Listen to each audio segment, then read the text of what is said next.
Meron pa tayong mga 9 games. Oo. Magkakaroon ng kumpiyansa lahat to, Brad. Oo. Kaso nga, 3 games lang 3 tayo. games lang tayo. Ang dami rin assist ni Jordan kanina. Ang dami. Kaso nakakapagod yung laro niya, Brad. Oo, bro. Kawawa. Bro, before he gets the ball nga, pagod na siya. Pagod, Kasi dinideny baka, na siya. deny, Oo. double, rotate, switch. Pusang ilaw.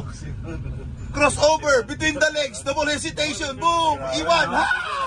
Assist, dunk, pusang pagod to. Saka ano, yung dumidepends sa kanya, 38 Papalit-palit years ko old, sa, bro. tsaka palit-palit. Oo. Anong katawan ko sa 38 years old, parang 21. May triple team nga si Jordan eh. Pagkahawak niya ng bola. Bakit? Eh kasi, yung iba ayaw umawag ng pool. Magaling din yung coach nila, no? Tapos ko, simula sa umpisa, ayun yung ano, alam mo yung coach, diba nakita mo naman, yung umpisa pa lang eh. Oo. Diba? Kusa, panay na argue sa players niya. Sinabi panay niya, ano, parang, okay, we'll make the other guy beat us.